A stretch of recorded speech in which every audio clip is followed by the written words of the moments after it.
Allow me to reintroduce myself. You are now tuning in to the Snap Call Podcast. What's going on, guys? I'm Xavier. And I'm Ice. I'm just playing. I'm Hector. And we are here live in Daytona for the Ship It In Deep Stack and our podcast, The Snap Call. Thanks for joining us. I don't think we've ever done a podcast this early, have we? No. This is putting coffee as part of the regimen here, getting everything ready. Yeah. But it's nice to see the early crew. Yeah. No, we've even when we did the podcast before we had this partnership with Orange City and Daytona, we've never had a any sort of early podcast. Everything was always like 9 p.m. go live, 9 p.m. Mm-hmm. We're talking 9 p.m. at night. So definitely a different vibe. I'm really interested to see the room fill up throughout the day because we've come here dozens and dozens of times over the years. But usually when we come here, it's busy. Mm-hmm. So it's so interesting, to be here at 9:30 in the morning. Yeah. Now it's 10:30 and seeing an empty room, but this place is going to get popping today. Yeah, it's the buzz is already here when we're getting here, so you catch it right away. So now, like, to come in and it's like you see people setting up, you see other people that you see the grinders that are here. They're sitting in their car. They're like getting amped. They're like, it's gonna be a long day. Time to check in. So it's just a whole different vibe right now. But it's definitely gonna pop off later on. So it's nice to see as we see them trickling in as we're starting. It's pretty cool to see as well. Yeah, like people are ready to play some poker. Yeah, and it's funny because like I was thinking on the way here, I expected it to be a little quieter, right? I mean, normally the poker rooms are really quiet in the morning, even if they're 24 hours, unless like you're in Vegas. But especially, right, because of what took place last night, or what really concluded at like 2 a.m, and that was the 100K guaranteed one-day tournament that they had here in Daytona. A little breakdown of that. So basically, it was essentially a one-day 100K guaranteed tournament, $500 buy-in, 284 total entries, and it created a prize pool of $123,000. Wow. Look at that. Smash that guarantee, man. Yeah, so that's pretty cool. We won't say names, right? There was another poker room down the street, as we'll say, that essentially had the same exact tournament, but the fact that Daytona was able to smash their guarantee and really be able to put on a one-day tournament like that. I mean, someone walked away with $27,000 in the course of 14 hours. Yeah.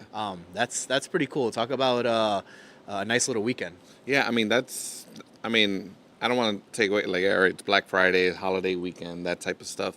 But at the same time, it's like, that's what we want to see. Like, we just want to see these big one-day tournaments, like give you WSOP vibes, that it's just like, hey, I'm going to walk in, I'm going to compete today. And almost, just shy of 300 runners. You're hearing a lot of chips clacking around, and it's like, you just get your blood going, Yeah.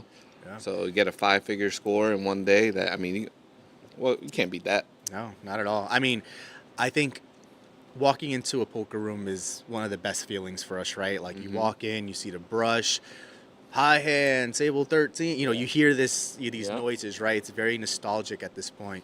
You hear the chips, right?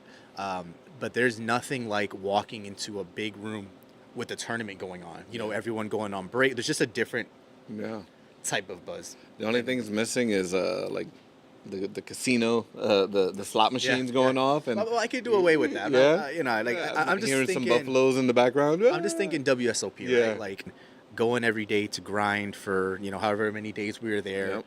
Got a book bag on with water bottles and snacks. Like you're there for one reason. You almost approach it as like from a business standpoint, right? You're like, I'm not here to go gamble. I'm here to win, right? Yeah, you Invest wake in up myself. focused. Like it's not like, hey, I wake up and I'm gonna go to work and like, you're woke up, rise and shine, and you don't even need the coffee. You're ready to go. Yeah. No, I mean, you're running off adrenaline. Like at that point, like I don't think I cared half the time to get a breakfast, get some snacks. I was like, I'm purely running off adrenaline now. Now, granted, we will talk about like kind of like a survivor pack of like must-haves during a tournament day later on in the podcast.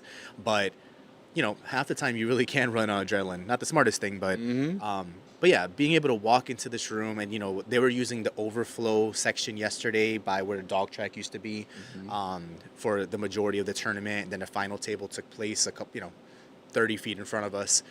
So it's just a cool environment to be around.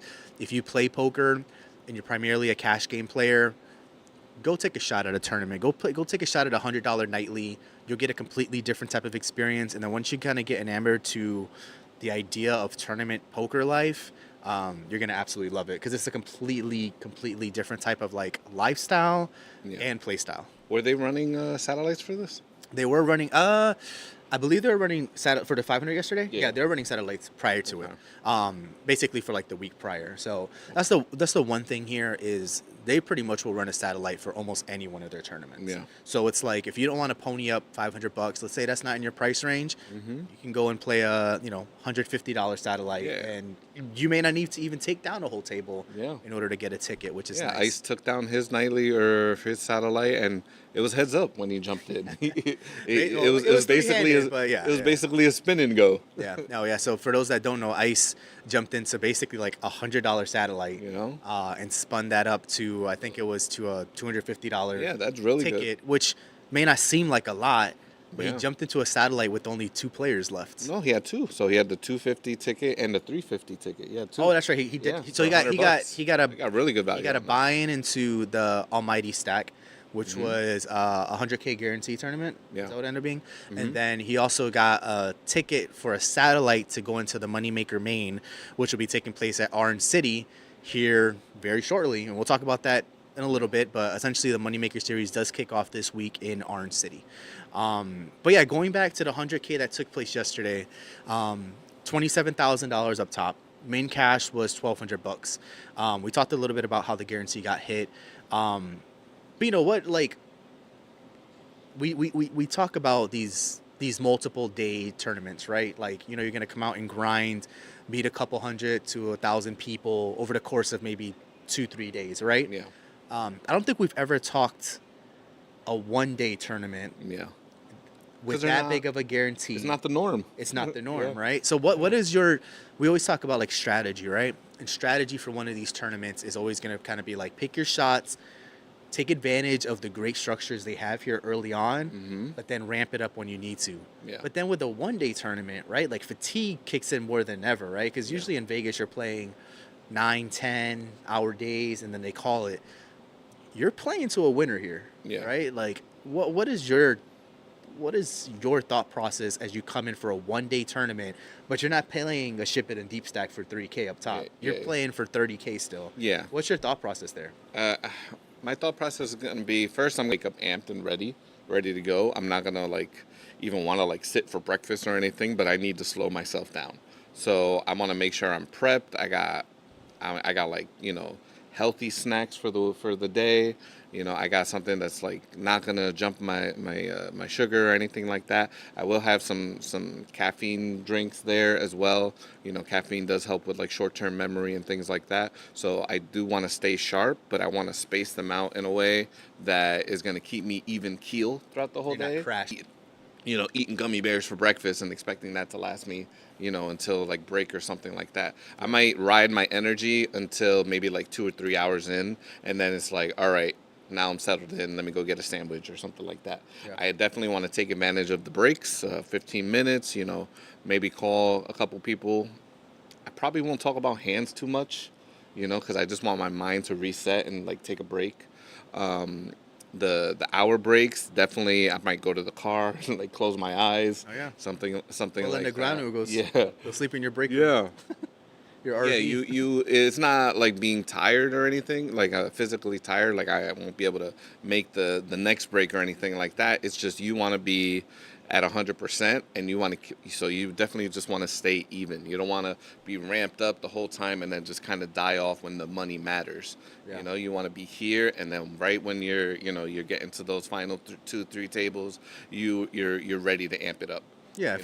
If anything, you want your spike to occur once the bubble breaks or something. Yeah. I think so when I played that 888 years ago, one thing I was doing was posting a lot on social media. Yeah. So I was doing stories in between breaks and just updating everyone.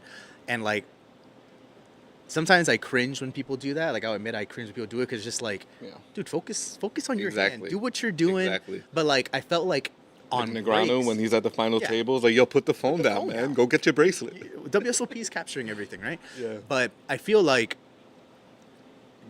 doing those videos in between my breaks helped a lot because one, it helped me to be consistent. Two, like I knew, like it was almost like routine, right? All right, because that was a 14-hour day. I'll never forget. Yeah. That was a 14-hour day of playing straight poker. So it's a lot of poker. And so it allowed me to be consistent in between breaks. It allowed me to kind of relive hands as well. But it wasn't like I wasn't exerting a ton of energy as well to the point where I was like, God, like I just need to go sit down. Got like a little snack in between here and there, but I think it helped me. Now I wouldn't recommend doing what some people do, and that's providing updates at the table. I feel like that's too much. I think a picture here and there, sure, why not? But I think that's a lot. I think going back to your point as far as like keeping yourself even keel, I think that's the biggest thing because you need to be as sharp as possible at the final table. But when the final table starts at like the 12th or 13th hour after the tournament starts, like it's kind of hard to get a spike at that point. So, and then at that point, it's like it's not even just fatigue. You know, there's so many other factors that are kicking in at that point too. So I don't know. Like it's interesting because you can prep for multi-day tournaments, you can prep for a one-day tournament, but something like that is nuts. That's why, to me, one of the most impressive bracelets that Phil Hellmuth's ever won was his one a couple years ago when he won the 10K Super Turbo Bounty. Yeah. That was a one-day tournament. He won it like 15 hours later, and like no one was in the poker room anymore. He was like jumping up and down like a child. But like one of the best minds in the poker world was still sharp enough at the end of the day to take down a final table. Like, and granted, it's a 10K, but that says that much more the type of caliber of players you're getting. I don't know. It's impressive. Yeah. I mean, I think you hit the nail on the head there when you were talking about, like, you know, the sharpest minds. Your game is your game at that point. You know what I mean? Like, I don't want you sitting there trying to learn how to do pot odds or how to, you know, go on live reads or anything. I don't want you looking at YouTube videos or, you know, any upswing or anything like that.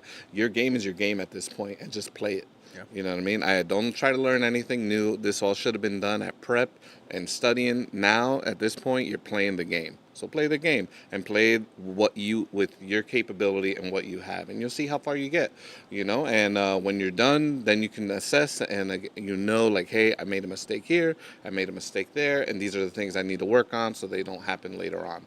But don't overwhelm yourself with, like, I need to learn heads up play, you know, or I need to learn how to play shorthanded, or, you know, like, while you're playing, because you need to focus on each hand.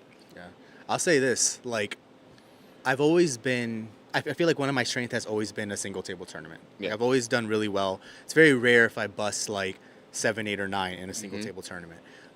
So when I played in the shootout, like, I knew, granted, I have Peter Eichhardt to my right, who's won a bracelet before, and a couple other people with like $1 million scores. Like, I felt so confident because I walked in knowing that this is probably my specialty. Yeah. Like, multi-table, one thing, I can always get better. Single table, I was like, I just got to win this table, and I know I could do it. But the one thing that hit me was when I was heads up.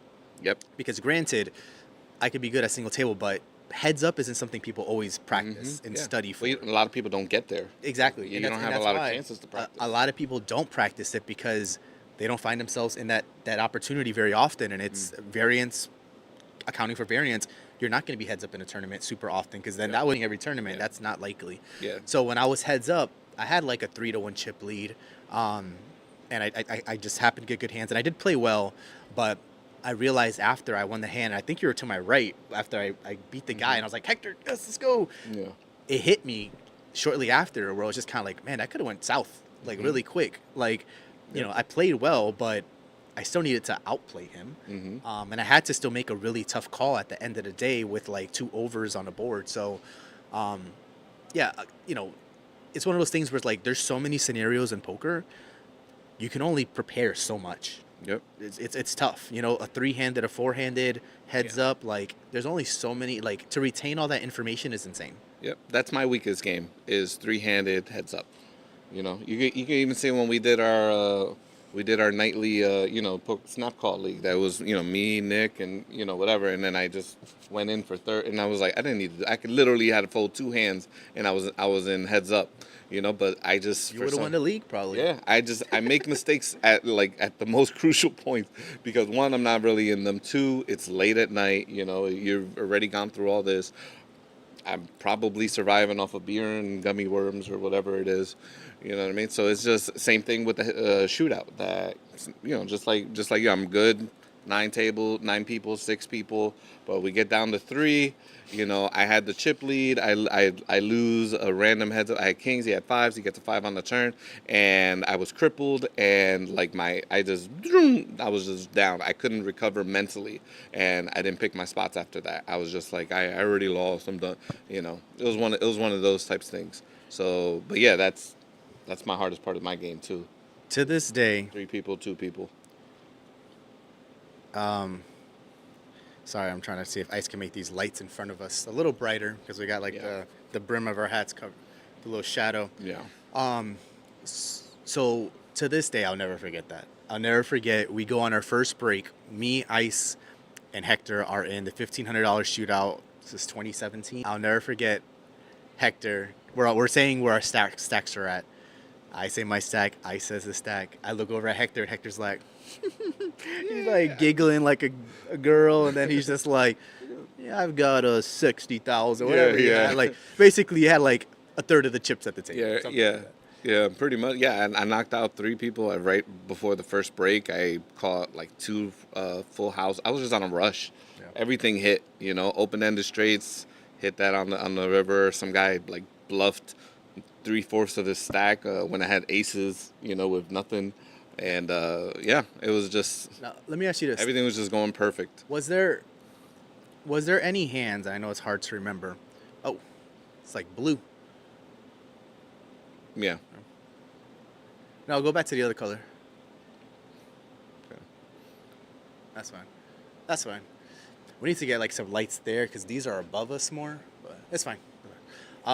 Were there any hands that you would have played differently, or a matter of like you just weren't catching and that guy got lucky in that one hand? There was a hand specifically the one that I was thinking that it was 3 ways, and I was on a open-ended straight draw, and the guy to my right, he was betting, and I was just waiting for my draw, and then there was another guy to the left, and he didn't have a lot. So I was just calling, him because he was being the one on my right because he was the aggressor. And then my straight came, and I checked it thinking this guy would check, but I know he wasn't being aggressive. And there, I feel like I fell short, that I should have bet, and he would have called, and it would have crippled him, or maybe even I could have gotten his whole stack. And then, the guy, he was already priced in at that point. So I ended up busting him. But I was like, man, because he gave me trouble later on. Gotcha. And I was like, damn, I really should have took that chance and got him out, and I wasn't aggressive enough. I gotcha. Okay. Okay. No, it just hits me because I know we always talk about that day, but Yeah. I'm always like, I always like to go back and think like, yeah, results oriented, right? Don't want to be results oriented, but is there any hands you can think of? Because I think of the last hand of the tournament for me, and it's like 3-handed, ace-9 suited. I'm gonna push, Yeah. and then I think I'm gonna push pre. And then I'm going to push that flop, especially when I flop top pair. But I always think to myself, could I have gotten him to fold on that flop? And I would have been alive in a tournament. He wouldn't have hit a 1-outer. But I don't think anything would have changed. And I wouldn't have changed how I played anyway. Yeah, we've gone over that hand many a time. There's one hand. You wake up sweating. There's one hand that Poker News had reported on. I had beat Terza Sanders in a hand. And I go back to that, and I don't think I've ever brought this up to you in Ice, but I played that hand so bad, and I made the worst read, and I ended up rivering a bigger 2 pair, but I was clearly the aggressor in the write up, and I think most people, if they read that hand, they would be like, "What are you doing?" Yeah. And maybe that I should bring that up on a future podcast because I think that'd be a good hand to break down. Yeah. But I'd be I can interested admit, to see that. And granted, I had a completely different read. If the read worked, I would have looked really smart. I just happened to get lucky, so it still worked out. But it's just funny to go back and see those. But it's always cool to go to Poker News and be like, That's me. Is that like the last shipping in that we had where the guy, he was being aggressive and I was like, he doesn't have it. And then he flips over a set of kings. I was like, oh, that's why he's at the final table and I'm not. It's like, no, Hector's. He's got quads, Hector. Yeah. He has quads. Oh my God. So Like, speaking he's got of nothing. speaking of Ship It in Deep Stack, so today is the third edition of the Ship It in Deep Stack. Hector, it was supposed to be me and Hector. Yeah. Hector's tagging out. He's going to be bringing Ice in. Yeah. So me and Ice are going to be playing. Me and Ice will be posting something shortly when we come to an agreement on what the last longer will be today. Yeah. Maybe a beer, maybe we're already going to eat, right? So I think a beer is safe. I like the Blue Moons they have here. Yeah. But third edition of this Ship It in Deep Stack. It's going to be at 12:10 p.m. 25,000 in chips, 20-minute levels, $5,000 guaranteed. I think our very first tournament, first place, was about 3,000. Our second tournament was about 2,000, give or take. Yeah, I got the numbers here. Not for places, but how many? So give it in. Runners. Really good value We had, for 49 runners. And we had 49 runners for the first one, 35 runners for the second one. So really good value. You're getting a really good structure, a really good value in the sense that you're going to be playing 6 or 7 hours and you can run up, $200 to potentially 3,000. It's really going to depend on how many run a day. But the great thing about today and the time change is the fact that football is going to be on, NFL is going to be on today, so this room should be getting packed here within the next couple hours. And it's going to be exciting. It's going to be an exciting tournament. Really excited to kick it off. Going to be, I think, a slightly different crowd than what we're used to. And I'm interested to see if we have a lot of late registrations today because of how late the tournament ran last night. If anyone's still in town and they want to jump into the tournament, I'm expecting a lot of people to late reg today. That's just my prediction. Yeah, I mean, 12:10. I mean, typically when I think of poker, I think of Sundays. But that's because I play it a lot. Day two, though. Yeah, I usually play it a lot of online, and online Sundays are just big. But we got an hour and 20 minutes until cards are in the air. So I'm curious to see what it does. I mean, this is our third one, so we're playing around with stuff. We want to see, what brings in the most crowd, what people like the most. One of the things that we get is time-wise, it kind of ends a little late, so we're just trying to accommodate and see, what works best. What's the best product that we can provide for you guys, so we'll see how it goes. Unfortunately, I was really looking forward for this one, but dad duties come and things just have to change. So I'll tag in Ice, and if he wins, that was my seat. Those were my cards, and I would have won. So that And so Ice, this will be de facto. Ice will be. This is his third straight tournament that he'll be playing. I guess my third straight too, but Yeah. Thomas bought me into the last one, so I technically wasn't supposed to play in it. But Yeah. I'm excited. It can't get worse than the last two for me. I've not run good at all. I've got video footage of that from What do the you very think first. it is? I mean, you see, I get it in good with Ace Queen, I guess against Ace 10, flopping a queen, and I'm runner flush on me. I mean, that's about what it's come down to. Okay, so you're just down ticking right now. Right now, I'm just no big mistakes or errors that you would change. No. This is the truth. No big mistakes or errors. I wish I was in a position to have big mistakes and errors because that means that I'm at least getting cards to play. Yeah. I had one very strong hand last time I flopped a set of kings, second hand of the tournament when I late regged. After that, I shipped it in with ace 9 suited against pocket fives, a classic flip, and I just couldn't hit. And Gotcha. it is what it is. So, totally get it. That's poker, not complaining. I would just love to talk hands, but I just haven't had a chance to play them. So excited to see how this tournament goes. May have a bullet in the chamber if I do need to rebuy, or maybe the 1-2's calling my name today. We'll see what goes on. But really excited to see the crowd that we'll get. The hospitality here in Daytona is always great. The dealers are great. We always get a good turnout. We've had multiple people return for our tournaments. They love us, thankfully. Yeah. They've been very complimentary of the fun atmosphere we provide. Yeah. We give out bounties during the tournament for when we get knocked out to get some free merch. So we're excited. I'm excited to kick it off. I'm hoping the time change bodes well in my favor. We'll see. Yeah. Maybe it'll work out. So we'll see. Yeah, I mean, this is when things don't work out at first, you got to switch it around, you know what I mean? And so switching around the time to a time where people are more focused, you know, it's not the end of the day, and they have all the energy in the world to concentrate. I think it might be even a little tougher to navigate early on because everyone is so focused, but, you know, I'm just curious to see what happens and how it goes with everybody. So I'm a little envious that I can't get it in today, but I'm rooting for you guys. Well, that means you'll just have to do 2 consecutive then, sounds like. Yeah. Was this your first? The last one was your first one, right? Or Yeah, it's the only one out of the 3 that this was supposed to be your second one. So, Yeah. so it looks like you'll be playing January and February. Yeah, we'll figure it out. You know, we're all fluid in how it goes, and you know, the main thing is just giving you guys the best tournament that we can. Absolutely. You know. So, speaking of one more tournament that I want to kind of discuss here before Hector tags out or tags in ice for the rest of the podcast. That's going to be the 25K GAPT Classic Sunday, which is December 29th. Now, yesterday they had the one-day 100K guarantee. This is a one-day 25K guarantee tournament. 11:10 start time, $230 buy-in, 30K starting stack. The average prize pool, it looks like, is about $38,000 for the prize pool. So they usually shatter that prize pool itself, and they do very well there. And again, it kind of goes back to what we were saying, right? You don't typically see prize pools this large for a one-day tournament. You know, a lot of rooms will typically be like, oh, a 10K or whatever the case. Yeah. A 25K for a one-day, that's not a bad way to spend your Sunday. Yeah, no. Right before the end of the year. $230 buy-in, like that's a great price point. Yeah, you want to get all your Christmas money back that you just spent on all the gifts.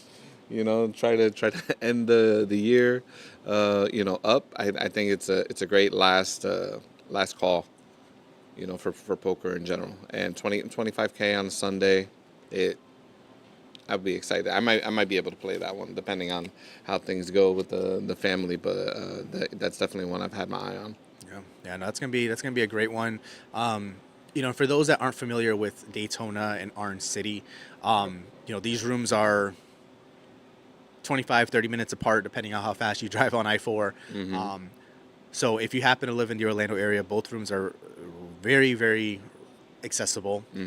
Literally just the I-4 corridor that you're kind of bouncing around. Great structures, great staff, and great value at the end of the day. And value is like the number one thing we tend to preach about for these tournaments, but it's because you're not typically seeing these types of structures and these types of deep stacks for these price points. You know, a lot of card rooms will typically say, you know what, give them 20,000 in chips, but let's do 15-minute levels with a terrible structure because we just want people to be in and out. You're not going to get that here. You get a lot of play here. I pretty much folded the entire time our very first tournament, but I got so much play. I felt like I got so much play out of it. I saw a lot of hands. So that's why I don't like late regging. You know, I want to get my money's worth. Absolutely. You know, I don't want to just be sitting there and having to shove my 10 big blinds as soon as I sat down. Like, no, I want to play. Yeah. And speaking of late regging, Brian is coming today. One of our buddies from our Snap colleagues coming today. He's going to play in our tournament. Brian is going to be late registering. He told me, he's like, I'm late regging. Yeah.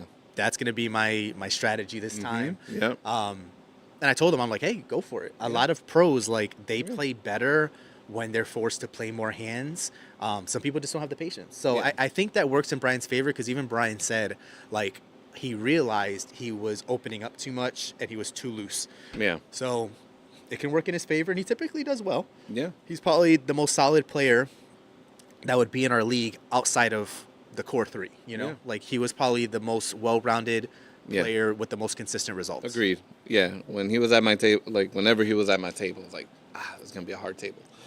You know what I mean? Like, you didn't typically want to go heads up with him because you knew just you had to have it, or even if you do have it, it's not good enough because he just get lucky when he needs to. You know, it's just one of those.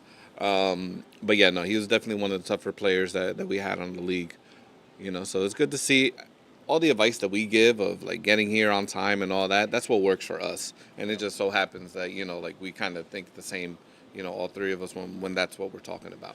But if that's not your personality, like Tarek, who like he's like, I can't sit for more than an hour.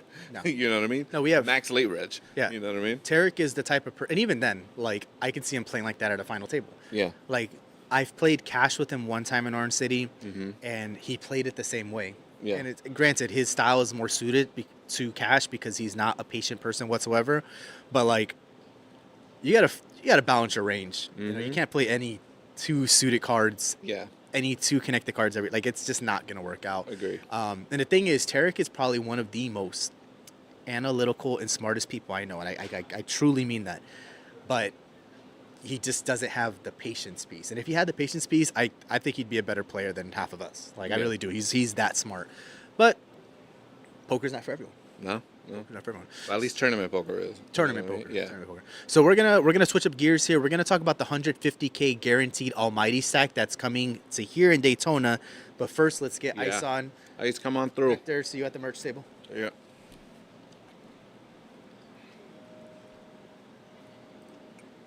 Here we go. The big dog. God damn, bro. All right, so we were just kicking off now talking about the Almighty stack. So we wanted to bring you on to start this this topic because you obviously played in an Almighty stack in Orange City. Almighty stack is going to be changing venues for January.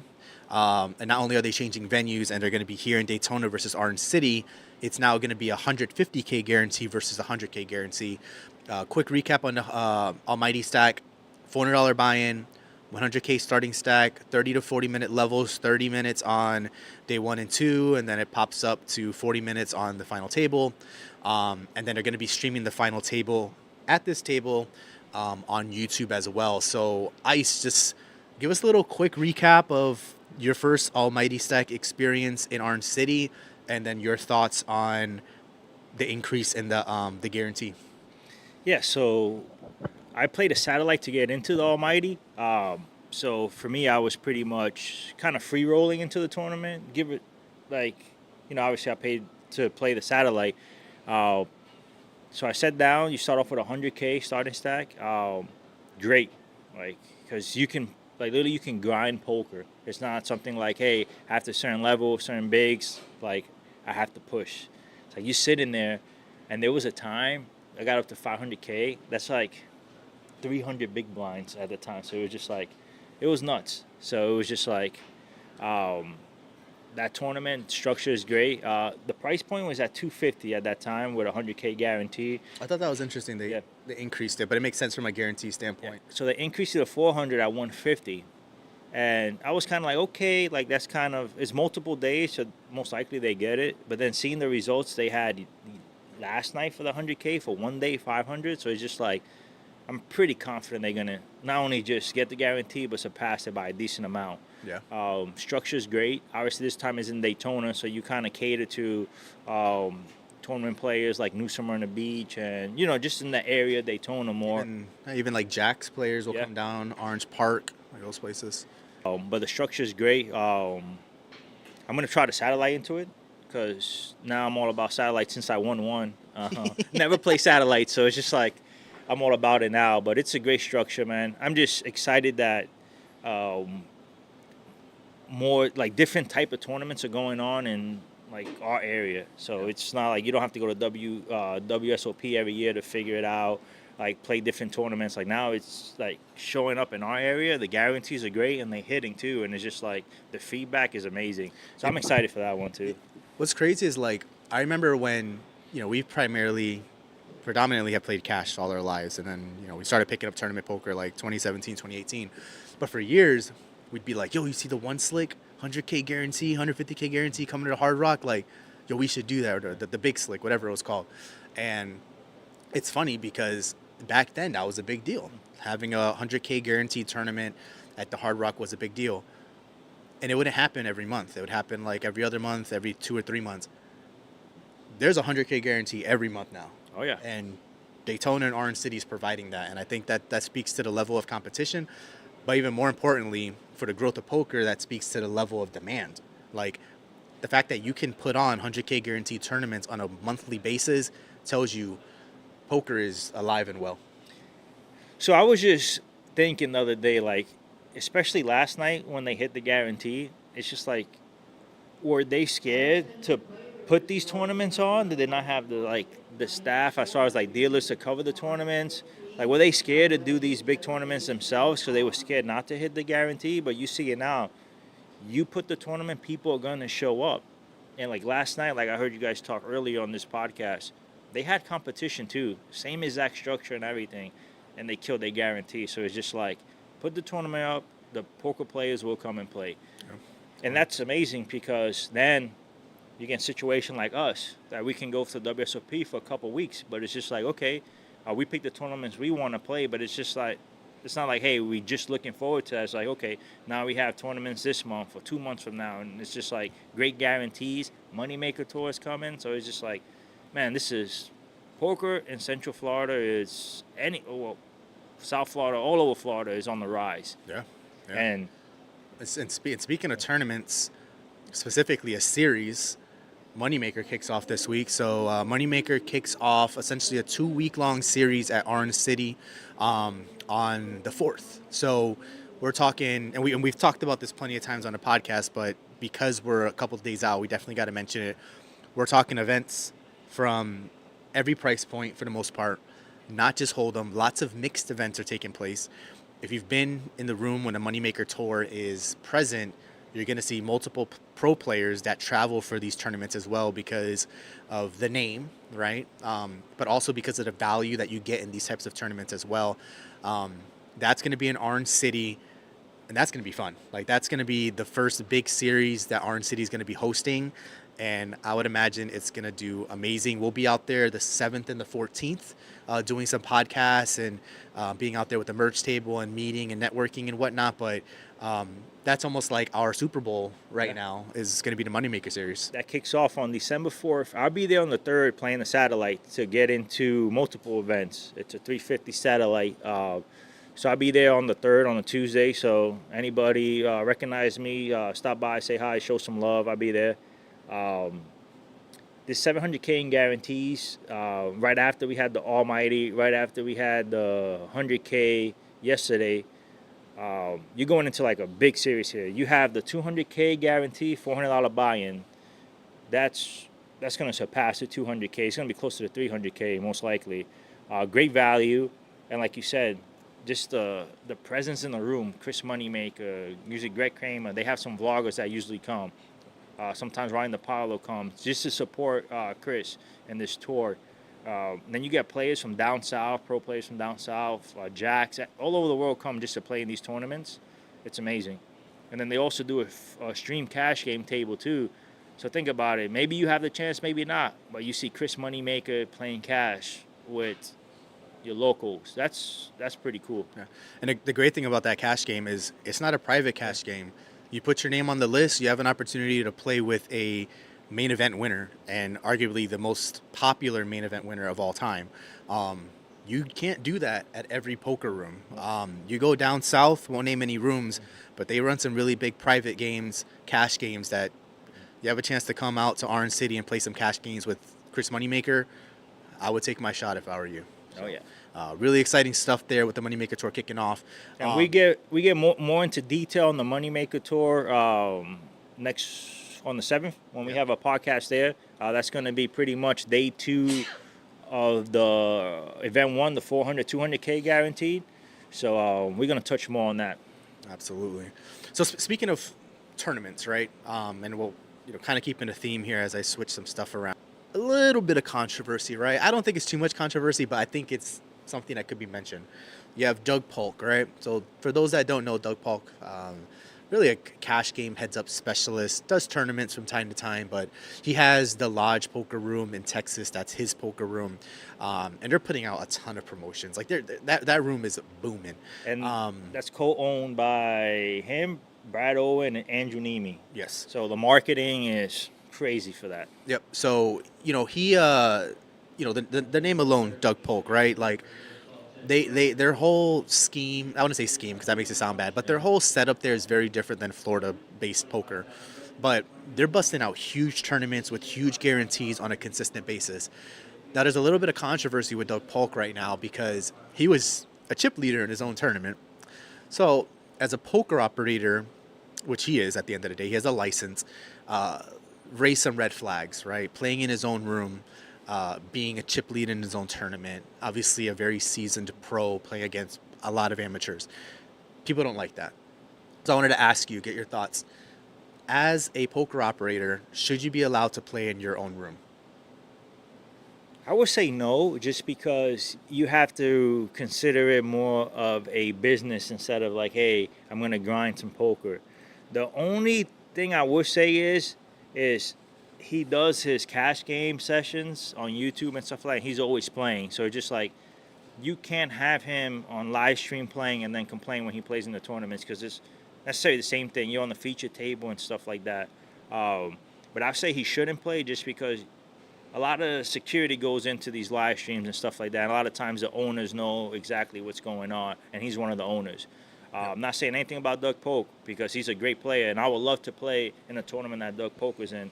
But at the same time, if I'm him just to avoid everything, I won't play in my tournaments. Yeah. Take it more as a business. But since he does a live stream and everybody tunes into live stream to watch him, and if he could lose 2-3K on a live stream, I'm pretty sure he could enter a tournament. Don't get mad when the best poker player at the tournament is the chip leader. Like, it's that's expected, Yeah. right? Like, I don't think there's a surprise there. I think it's just the whole operator thing. I got somewhat of a I don't even think it's a hot take, but I know some people won't agree. My thought is, I don't think he should play in the tournaments because, and this is the singular reason why, is because you cannot decide whether or not you play at his table or not. So when you go to the brush stand, a tournament stand, you buy into the tournament, and they say, hey, table 13, yada yada. You go over there, Doug Polk's there. You have to sit there. You can't get a table change. So if you want to avoid playing against him in the tournaments, you can't, which sucks. That's why I don't think you should play, especially because he's operator. Now, a cash game, I think in a cash game, he should be able to play cash games in his own room. And the reason why is because you have a choice whether or not to sit at his table at a cash game. So you know what you're getting into. Now, granted, what it really comes down to at the end of the day is like a conflict of interest and a skill thing. I think the skill thing is null and void. You're going to face good players no matter what. But to me, if you don't have a say as to whether or not you can be at his table or not in his own room, I think that's where my issue is. A cash game is what it is. You're sitting there, you can get a transfer, or if you don't want to sit at that big game just yet, then wait till he leaves. But that's my thought. I want to see what's the reaction like at that poker room, because a lot of people that give their opinions are not there at the poker room. So I'm pretty sure the people that see him daily there are just like, yeah, it's just Doug Polk, you know. So it's just like just normal to them at this point. So it's like if you ask them, like, yeah, we want him to play, because honestly, let's be honest, the buy-in and the total prize payout, even if he won the tournament, is nothing compared to these live streams games that he wins and loses. I seen him lose 300K on the live stream one time. So it's just like a tournament that you take down, what is it, not even six figures, and it's just like I'm pretty sure he can do without playing him, but I'm pretty sure they do it for marketing. Like, hey, get a chance to play with Doug Poker, and yeah. We play a lot of poker, so we just like, hey, I'd rather not play with Doug Poker because I'm trying to take down the tournament. But a lot of other people just like, they want to sit at the same table with Doug Poker. Yeah, I think for more amateur players, like they're gonna look at it as I want to sit with him, not realizing that it's negative EV to sit with a pro. Us, it's like, hey, I love the idea of Doug Poker being in this tournament, but he can go sit over there. Yeah. I don't want him at my table. Like the smart thing is to say I don't want him at that table. It's like when I played the 8-8 and I had Andrew Moreno to my right. I know he's a pro. I'm not happy about him being to my right.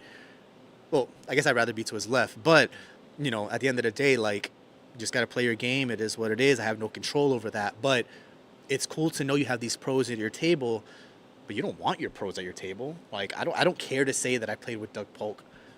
I want to win the tournament. That, and also, like, I'm fine, like you said, I'm fine with, like, hey, Doug, handshake a picture and play at another table. Like, we're here to win. But honestly, that whole room is based on Doug, Brad Owen, Andrew Nemi. So it's just like they do constant meetup games, and it's just like you play with the social media guys because Doug Polk is a social media guy. He has how many followers on YouTube? A lot. Like Brad Owen, and Nemi, that's what they made their career at. They get all these sponsorships because of their YouTube channel. So it's just like guys want to play with them. It's just Doug Polk's kind of, for me, compared to Brad Owen, Andrew Nemi, he's on another level. Yeah. He won the one drop, so he's a high roller. He plays these big high cash games. And if he's been playing those cash games, he thought nothing wrong with jumping into the tournament. So for me, it's just like you said, like pick your poison. Which one do you play? You have the option to play with Doug Polk and cash. You don't in tournaments. If you get the lucky draw, or the bad draw to play with them, you can't do nothing about it. But if I'm him for these lower stakes tournament, I would have a presence. I would show up there so people can interact with me, but I would stay off the tournament. I wouldn't play. Yeah. No, agreed. So staying on the poker tournament topic, I was thinking in my head, because we talked earlier about you can prep for multi-day tournaments. You can prep for, a one-day short tournament. But when you think about yesterday's tournament, for instance, right, we're talking of 14, 15-hour long day. You don't typically, in Vegas, WSOP, you're paying 10 to 12-hour days sometimes. But you're not typically expecting to play 14, 15 hours, right? So then I thought to myself, if what's essential in your book bag to have, right? 3 things. So it's a little exercise. If you had to pick 3 things that you can have in your book bag to survive during a tournament day, what 3 things are you picking? And you can only pick 3. So the first one would be headphones. I would pack headphones just because I'm the type of guy that likes to kind of like listen to the chat on the table and kind of conversate with some people. But then 14 hours, I don't mind listening to music, kind of relaxing me, especially in these tournaments. You're in certain situations. I feel like music will like relax me. So headphones would be number 1. Number 2 would be a battery pack. In order for me to watch my shows, listen to my music on my phone, I got to make sure my phone is charged. So 2 would be battery pack. And then 3, that's up in the air because usually those are the main 2. I think the third one will probably be my wallet when I have to fire another bullet. Well, let's say your wallet is a given. Okay. Let's say. Snacks? Are you thinking snacks? Are you thinking water? Are you thinking so like with snacks, magazine? Like I'm just thinking. Yeah, like with snacks and water. So I was gonna say kind of like maybe like a protein bar, like an energy bar that can give you like calories and also a little bit of carbs to get you through the day. But I had that kind of like, you can go to the food stand and get yourself something. Yeah. Especially with water too. But if I had to pick a third one, it'd kind of be like a protein bar or something like that, or maybe some like just that trail mix that give you that, that additional fuel you need. That because sometimes I don't like to eat heavy at the table because I feel like, just kind of stuff to get you. Set you going. I Yeah. got you. Obviously, the energy drink prior to the tournament and during. Too much energy drinks consumed. Yeah, you don't want to crash. Yeah. You don't want to crash. No, I'm with you. Assuming your wallet and your phone are a big one, the 3 things I think that are essential for tournament play is 1, headphones for sure. I'm with you. I like to hear the chatter. I like to hear people talk about their hands because they give away so much information sometimes. But on breaks, I think and even in between hands, like to zone out and just kind of refocus, I think music's important. Watching a podcast is important or something.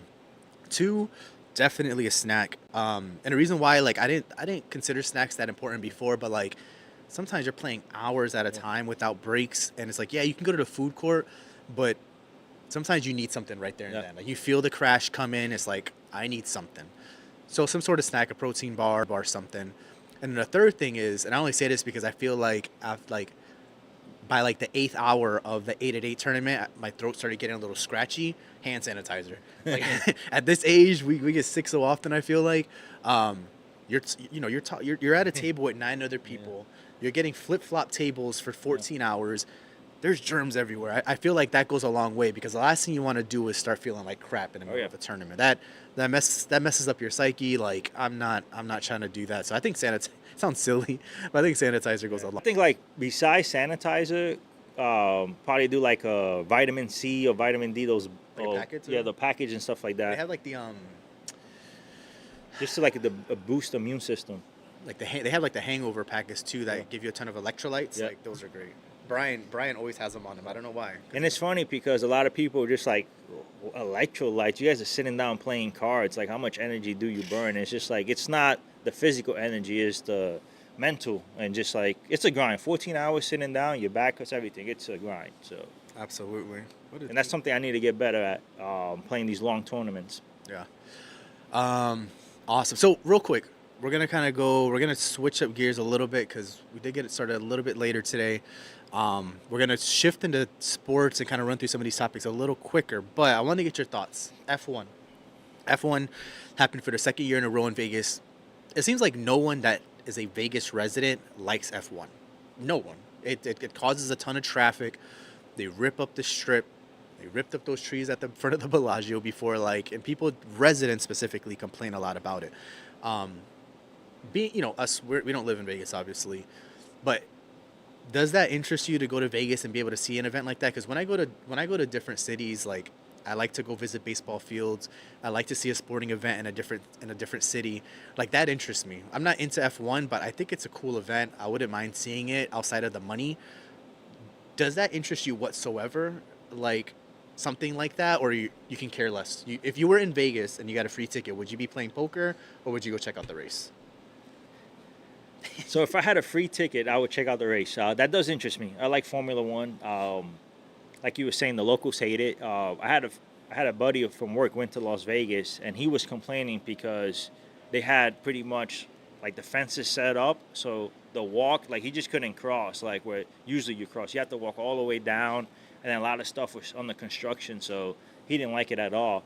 And for us, the strip for us is beautiful, you know. So they take out the strip, they mess it up, do the construction. But yeah, does it interest me if I didn't have a free ticket? No, just because the price point is way too high. Yeah. You're talking about hotels 10 times the regular price. And they're already bad enough. Yeah, the tickets are crazy expensive, and it's just like, am I going to spend that much to see Formula One? No, because I'm not that big of a fan of it. But if I had a free ticket, yes, I would go. I think they should go away from doing Formula One in Vegas just because Vegas is, you can't take the Vegas vibe out of it for 4 or 5 months out of the year just for a race, personally. Yeah. They could do it somewhere else. I think if they can master like tear down or like set up and tear down to like a week, yeah, then perfect. Because I think one of the coolest thing about F1 is the scenery. You know, like I'm not gonna lie, last year I remember watching the race, and it's nothing cooler than seeing a car going 200 miles per hour past the Bellagio. Like that is the coolest thing. Like you just don't picture it being there. Yeah, the lights, and especially because it's at night, it looks so cool. And in Vegas, you got to do it at night because of the lights. But like you see it in all these other countries and stuff, and it's like the coolest sceneries. Yeah. So I love that part. But I agree. If as long as they can master the amount of time it takes, I think it'd be more welcoming to Vegas residents. I would never go out there just for that race, but if I was there in town and I can get a cheap ticket, I'll see it just because I think it's one of those things to be able to say, yo, I was in Vegas and it was an F1 race. I mean, it is a very cool, and the people that go out there, the celebrities, like it's no joke. Oh yeah, there's so much money that goes into this event. Oh yeah, so that's another reason. Is just you see, this is a big time event, like kind of like the Super Bowl racing. So it's just like it outprices us. Like we can't afford to take it, even if we can. Are we gonna spend $4 or $5 grand to see the race? No, like. So, but I feel like they should do the construction at the slowest part in Vegas. Like when it's like, what's the slowest month? January or whatever. Let's do that construction, and you can say like, I know you said a week, but let's say 3 weeks max. You could do it from January 2nd to the 23rd or whatever, and that's your window. And then the race would be the 24th, 25th down. You know, so just like. Kind of like the slow season. I don't know what's the slowest month in Vegas. I think that's why they do it now. They do it the week before Thanksgiving or the week of. Last year it was the week. Actually, no, it was a Saturday after Thanksgiving last year. So it is a slower time in Vegas. But it's October, September, August, November. The last two in Vegas have been November this year and last year. So I think they do plan it around a slow time, but. It's Vegas. It's always busy. You know, like that's the thing about Vegas. There's never really a slow time. But yeah, I think the construction is what takes a lot of people. Gets a lot of people pissed off. And I think last year was so much because they didn't know. It was their first time, right? Like so. I think now that there's a little bit more infrastructure in place to be able to set things up quicker, tear down. Hopefully it gets a little better, but we'll switch up gears regardless. Yesterday was a busy college football day. Yesterday was all about rivalry Saturday. Kicking it off, the biggest game of the day, biggest rivalry in college football, ended it in an upset. Michigan State was like 17 and a half point underdogs. They went outright in Ohio, and fight breaks out because Michigan players are planting a flag in center field, in the middle of the field. What are your initial thoughts on that? So let's start first off on the game, and then I get to the brawl. Ohio State was favored, I think, by close to 2 touchdowns, give or take. A little over 2 touchdowns. And against you playing against a 5-6 Michigan team or 6-5 Michigan team, you guys lost 3 years in a row to Michigan. Dominate Michigan, not even beat them, but dominate them. Michigan lost 16 starters, so basically they have a whole new offense and defense, right?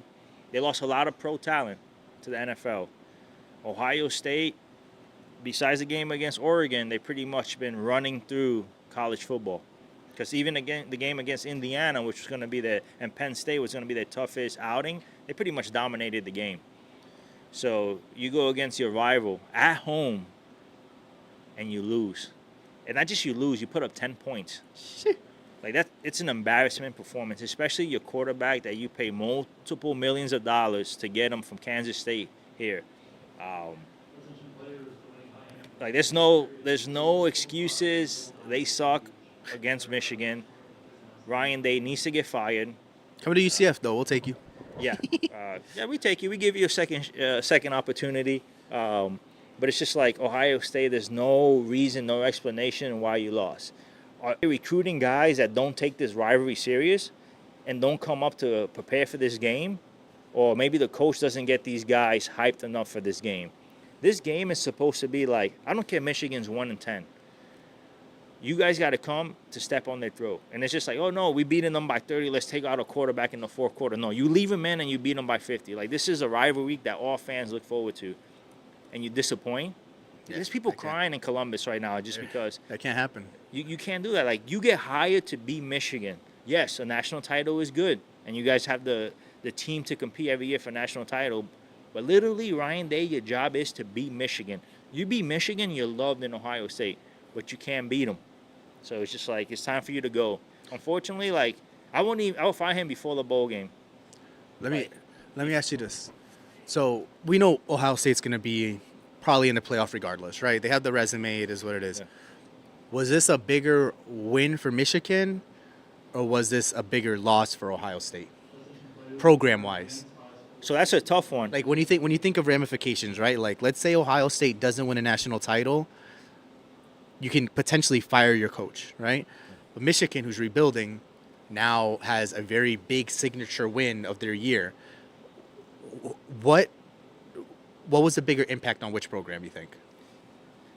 So I think it's going to be Michigan, just because Ohio State still has a chance to win a national title.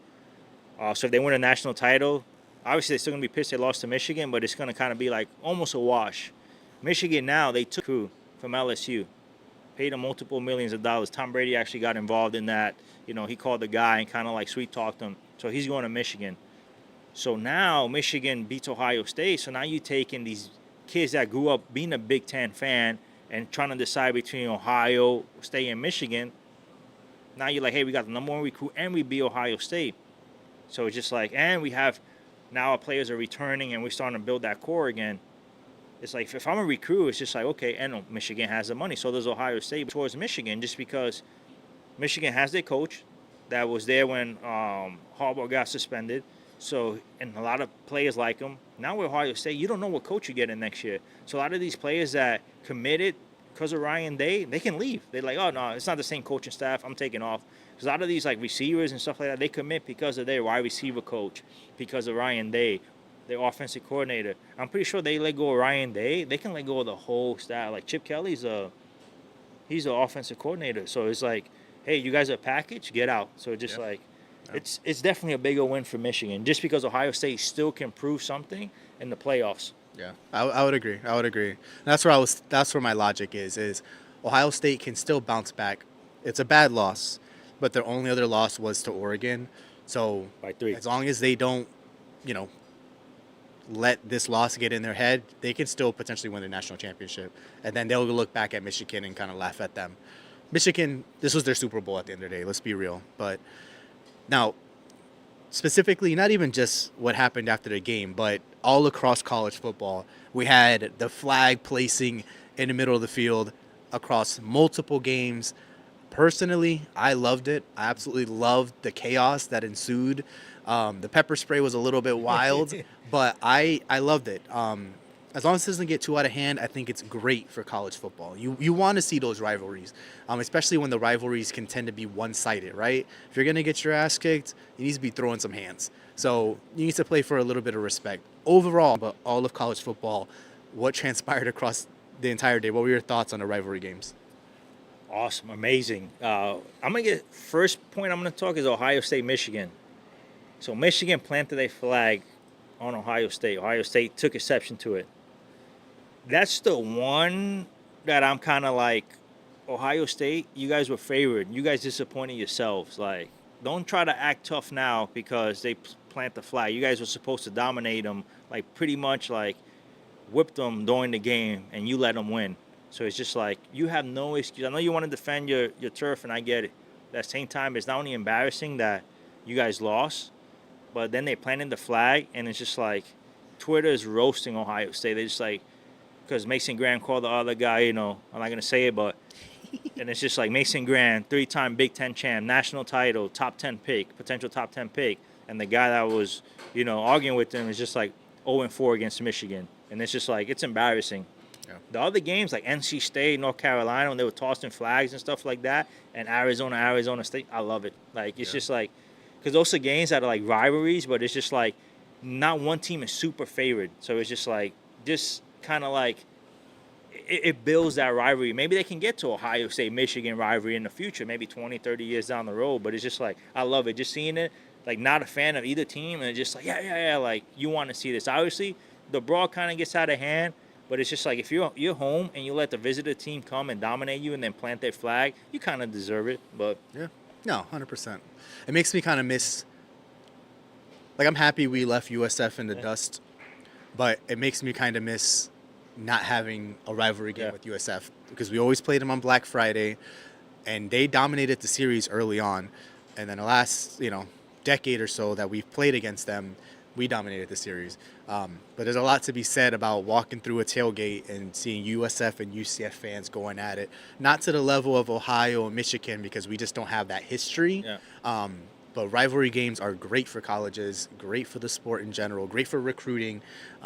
You love to see it. Yeah. And I never hated USF more than when we were absolute favorites over them, when we had Mackenzie Milton and he broke his leg. They broke his leg. So it's just like, if I'm a USF guy, which I'm not, it's like, okay, we're going to get beat by UCF by a decent amount, but they don't have a quarterback now. I'm like, obviously you don't pray for injury, but you're kind of like smiling in the back, like, okay, now they don't have a shot at the national title. We still whooped them. Yeah, but it's like, that's the rivalry that kind of like you said, UCF doesn't have now. Like, rivalry week, we play Utah. I don't really think that's a rival, No, I prefer Cincinnati, to be honest with you, just because of college game day Cincinnati came. But we got to build a rival now in the Big Big 12. I think the closest thing we have to a rivalry is Cincinnati, and it's mainly because they went to the Big 12 along with us.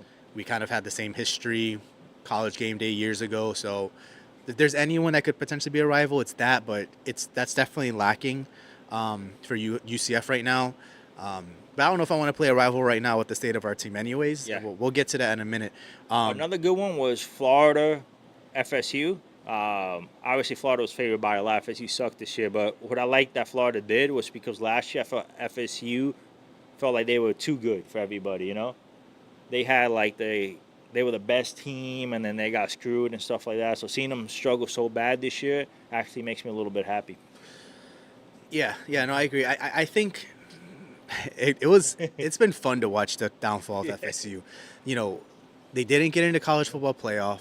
I wasn't happy when their quarterback got hurt, because I don't wish injury on him. He seemed like a jet now, so he seemed like he's a good player. But between that, them talking all this crap, getting absolutely spanked by Georgia in the bowl game, coming back this year, and they're absolutely dog crap. Horrendous. And now they just hired Gus Malzahn as an offensive coordinator. Like, he's going to fix the issues. Have you seen what he's done at UCF? FSU has been they're just going to continue going down. That hire makes no sense to me, but it is what it is. Anytime that another Florida school is struggling like that, I'm all about it. And they're losing all the recruits too. It's amazing. Yeah. Real quick, Miami, overrated Miami, who's been escaping by the skin of their teeth every single week except 1 week in the past. Lost to Syracuse. Thoughts on Miami in general, and why have they just been continuing to be overrated all year long? Yeah, so Miami has a great quarterback, Cam Ward. Can't take nothing away from him. What he brought to Miami is that offensive threat. They can put up 50, 60 points any Saturday on anybody. But Miami, for me, always been overrated. They don't play enough competition, and then they struggle to win, too. Like, if you look at the game, like they should have lost to Cal, and they should have lost to Virginia Tech on that Hail Mary. So it's just like, for me, they've always been overrated. What gets me pissed, too, is their fans think like they're just like the best. So, like, I was glad that they lost. Not just because I'm a UCF fan, I want to see other teams from Florida lose, but it's like the fans really get me for Miami. Like, Yeah, they get under my skin, so I was glad they lost. if Miami had an idea of what a defense was, Yeah. they would be dominant because their offense is going to put up 40 points a game. They just got no defense. Like, it's not even like an adjustment thing at this point. They give up points every single game, and it blows my mind. If they could just make some adjustments, they'd be a lot more. And I wouldn't want to say competitive because obviously they can win almost every game up to this point, but they have not blown out teams. No. And they playing in a weak conference. Let's be honest. ACC went down a lot. You know, you got Clemson, SMU. Their first year at ACC, they are the top dogs in the ACC, and it's just like Florida State sucks. Florida State was like the powerhouse, and Clemson, they're not the same teams. Miami, so Miami had like NC State, North Carolina. They're not good teams. So it's just like this was their year to take down the ACC, and they couldn't do it. No, yeah, this is agreed. Clemson's not the Clemson that they once were. FSU, not the FSU team. Absolutely agreed. This was the year for Miami to take it, and they sucked. And you're wasting Cam Ward. Yeah. Fantastic player. He should have been up there with the Heisman, but because they keep losing now, he's not a candidate. Speaking of Heisman, Travis Hunter, overwhelming favorite now to win over Ashton Genty. Do you think it's deserved? Do you think he should be winning, or do you think Ashton Genty should be number one? So this is a tough conversation to have, just because I was biased when Kevin Smith wasn't selected to even be a finalist for the Heisman, and he had more rushing yards than McFadden. Yeah. They said we don't play enough competition, right? So I think you should keep that same energy with Ashton Genty and be like, hey, Boise State don't play that much. The problem with him and Travis Hunter's doing it on both sides, and he's elite on both sides. So we haven't seen that. Obviously, he wasn't nominated for the best DB or whatever, a finalist, because he didn't have, I guess, enough interception, enough tackles. I watch a decent amount of Colorado game because they're always on TV. They don't throw him the ball. Like, they don't throw it to him. So it's just like, it's hard to say, like, he can't, like, not to give it to him when he literally affects the game on the offensive side and defensive side. So I'll give it to him. Big shout out to Ashton Genty, though, because putting up those numbers in any conference is tough. But they also give him 35, 40 carries a game almost. So it's just like the yards per carry and stuff like that. Like, you're literally like the only option they have. So the numbers are going to be a little bit inflated.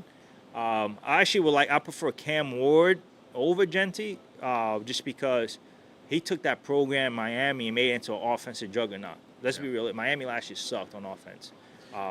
Yeah, I think it's Travis Hunter for Heisman at this point. The fact that he plays on both sides of the ball. Ashton Genty, obviously a beast, but I think my bias sets in when I think of R.J. Harvey, right? He wasn't even nominated for the top running back in the country, and he is one of the top running back in the country. I look at the workload they give Genty. If you put R.J. Harvey in that offense, I think he does the same thing. And maybe that's a hot take, but 30-plus carries, R.J. Harvey's already a beast, giving you 150 a game. You gave R.J. Harvey 30 carries. He can do what Ashton Genty's doing. I think between the competition they're playing and the fact that Hunter is playing both sides of the ball, I think you give it to Hunter. Doesn't mean that Genty's not having a historic season, but I think there's a lot of running backs you can maybe plug into there. Not a lot, but a handful of running backs with that workload that would still produce great numbers too. And this is Travis Hunter missing 2 games. So, like, his receiving missing 2 games is up there. Like, I think he's like top 5 or top 6 or whatever, but he missed 2 games. Yeah. And it's not by much. I think he's like 200 from number 1. So it's just like, if he played those 2 games, he'd probably be the top receiving yards because, let's be realistic, Shador, that's his number one target. So he's going to throw him the ball. Yeah. So obviously he has to stay healthy, and you can't blame nobody for his injuries. But this is missing 2 games, so well deserved, Travis, and I hope he gets it. So 2 more topics left. One of the bigger news outside of rivalry weekend yesterday was Gus Malzahn resigning from UCF and accepting an offensive coordinator position at FSU. First off, thank you, FSU, because now we ain't got to pay Gus Malzahn this crazy buyout that we all felt like was going to hold us back, and now we can move on to our next, coach, which hopefully doesn't use UCF as a platform for their next position. It's huge news for coaching carousel because there's a lot of coaches looking for jobs, and not just those, like a Scott Frost that could be looking, but we're talking coaches that are, 1 or 2 years into their current role and they're looking for that next jump. Orlando's very, very attractive from a Big 12 perspective, from a perspective of a lot of money is going into the program, weather, state income tax, lots of different reasons. Quick thoughts on Gus Malzahn leaving, and who would you like to potentially see come to UCF? And if it's not a specific person, what type of style would you like to see? So we get into this conversation weekly about UCF's offense and how bad the play calling is and how much we don't like Gus Malzahn play calling. So when FSU hired him as an offensive coordinator, I was like, you're going to hire him for offensive coordinator? Defensive coordinator seems good, but offensive coordinator? So I'm just happy he's gone because I wanted him gone since last year. UCF, if you need somebody to volunteer, spray paint the Gus bus, let me know. I would do it for free. But yeah, it's actually great for UCF. UCF's actually doing an expansion to their stadium as well too. So we're gonna add additional 10,000 plus seats. The suite's gonna get redone and stuff like that. So it's just like you said, you come to Orlando. UCF is one of the biggest growing universities. So it's just like that has a little bit of history, but don't have that history. So if you're a coach, you can build history here, and you'd be like Scott Frost said, no matter where he goes in Central Florida, he's going to get a free meal. The weather. These coaches that play in these states where it's just like cold weather, it's hard to get recruits. So if you play in Florida, you can get a lot of recruits, not only in-state, but other places that don't want to play football in cold weather. So weather has a big thing to do with it. You can get a coach with the state taxes. Obviously, if this guy pays him $7 million, but then he comes here and gets only $6 million, right? But with the state taxes, he ends up getting more. So it's just like that's a big, big influence in getting coaches or players too. When now the NIL, they got to pay taxes as well too. Honestly, I'm excited for UCF. We just need a coach that can land recruits. Because right now we're losing a lot of recruits, so we need the recruits. The only thing is, it might take 2 or 3 years. So if you're a coach now, do we hire a coach like Ryan Day, for example, that he's probably going to get fired, most likely going to get fired unless he wins a national title? And it's just like, this is second, so now he has to rebuild. Like, what coaches are there available? Yeah. I'm not too worried about the recruits decommitting. I think that's normal. They can always recommit.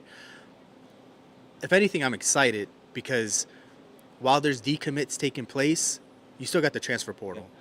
So my biggest thing is, as long as we make a splash and get a great coach, you can have, a stud QB from a smaller school that's going to go play at like in Ohio next year or something, potentially make the jump to UCF instead now. So it's going to start with the hire, whoever we get. UCF, we thought we were lucky with Malzahn. We went from Frost, undefeated season, to Heupel, who couldn't coach in my opinion. We just had to outscore people, but no defense. But we almost went undefeated with Heupel too. We lost to LSU in the bowl game. And then a couple years later, we went to Malzahn, who I watched a video of a press conference yesterday. They said he's here for years to come to build this program, and here we are 4 years later. It is what it is. It's a blessing for us that he's going to leave. Thank you, FSU, for taking him. But it's going to start with the hire. There's a couple of names being thrown out already. UConn's coach is out there. I think it's UNLV's coach is out there. So there's coaches already that have like these very offensive-minded mentalities that can come and hopefully hit the ground running. I'll be honest, I didn't like the Heupel hire, and while he couldn't coach and make adjustments on defense, the offense is exactly what we needed. And we need that in the Big 12. Let's be real. No one plays defense in the Big 12. Nobody. We need to score 35-plus points a game to win. So as long as we get an offensive-minded coach, I'm all about it. At the end of the day, I'm all about it. Will you be interesting to see if they do like the Colorado route, maybe hire like a Ray Lewis? Do you kind of want that? Because Ray Lewis is supposedly like the number one FAU, option right? for FAU. Yeah.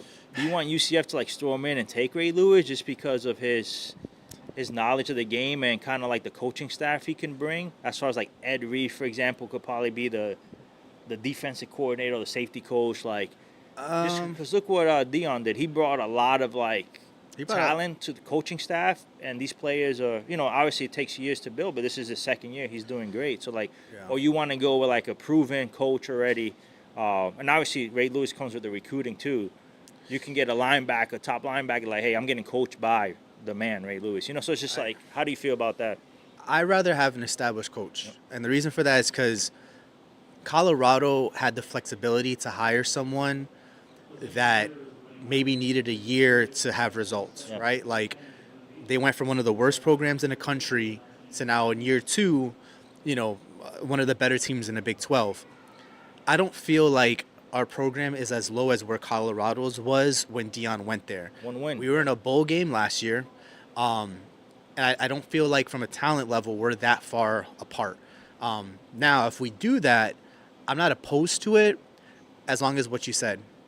They come with a proven coaching staff. So like Dion, yes, he comes with the Dion name, but he's got a lot of proven coaches and coaches with even NFL experience helping these kids and teaching them. So as long as the coaching staff's good, I'm good with it. I just don't want someone coming in with this mentality and an ego so big they can't fit through the door. If they have the coaching staff, great. But personally, I don't feel like we're so far apart from being able to compete right away that I don't want to feel like we're starting over, if that makes sense. No, especially in the Big 12, just because, let's be realistic, Colorado is 9-3 in the Big 12, but they losing their pretty much 2 top 10 picks. So how good are they going to be next year? Let's be realistic. Yep. Who else is up there? BYU, isn't they BYU's quarterback a senior? I don't know. He's trash, though. Yeah, so it's just like a lot of these teams in the Big 12, like this is like their year to win. Iowa State, too. Like, I feel like we can compete with Iowa State. The Big 12 is up for grabs. So, yeah, I'm the same boat you. I'd rather have an established coach, see how that goes. And let's be realistic. Dion went to Colorado because USF offered him a job and somebody else, but he could bring his whole coaching staff. I feel like with UCF, it's just like, hey, we're established. Let's try to get what we need to get over the hump. So, Agreed. I like to coach from Indiana, but I don't know if he's going to leave Indiana. He might go, to be honest, if Ryan Day gets fired, he might go to Ohio State, the coach from Indiana. So the last topic, and this is mainly because of where we are at this point of the season of college football, Georgia's hasn't been as dominant as we thought they were going to be all year. Me, you, Fernando all picked Georgia to win a national championship. It took them 8 overtimes to beat Georgia Tech at home. Aside from that game, has your prediction for the national champion changed? And if so, who do you have winning it all now? Yeah, so I don't think it changed. I still think Georgia can win it. But at the same time, they're so inconsistent. So if I was to place money, I'd place it on Texas just because, yeah, Texas lost to Georgia, but they've been the most consistent. Georgia had multiple games where they were inconsistent. Even the games they won against Kentucky, 8 overtime against Georgia Tech for SEC Georgia. Like, come on.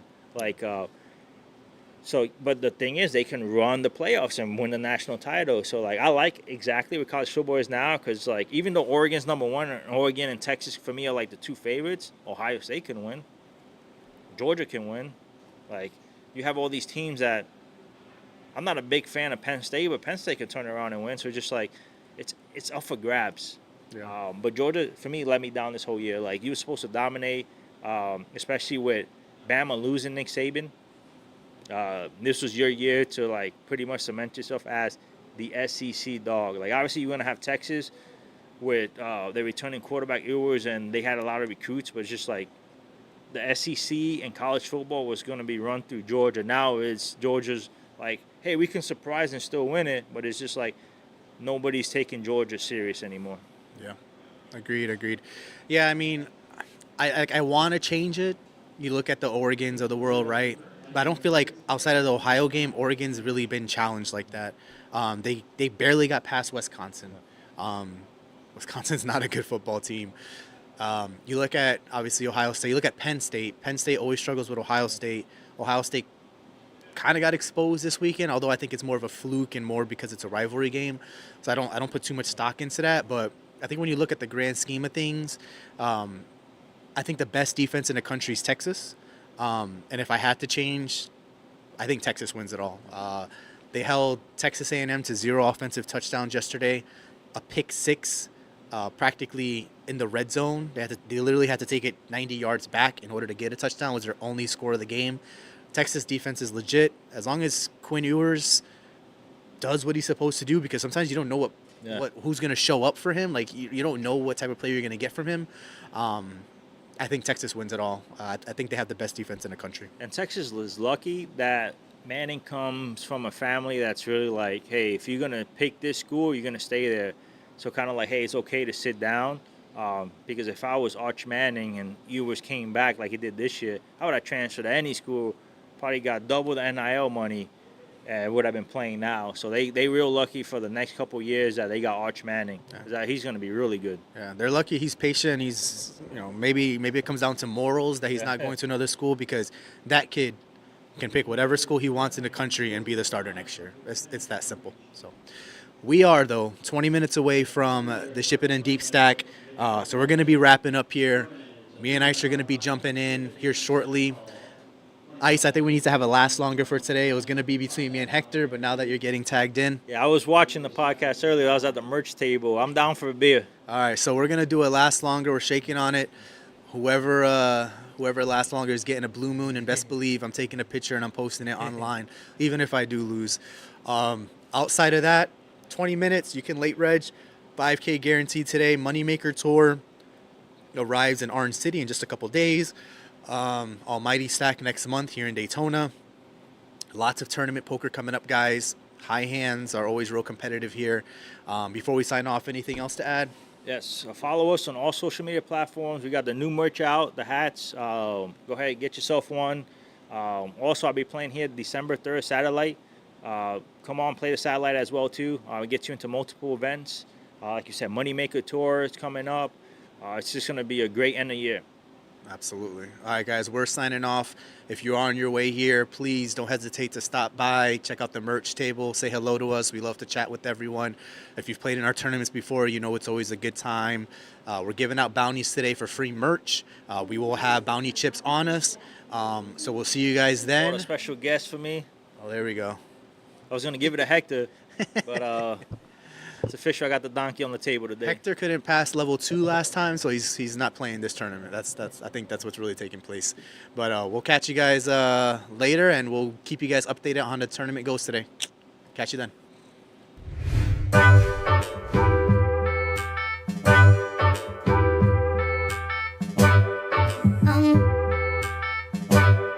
Um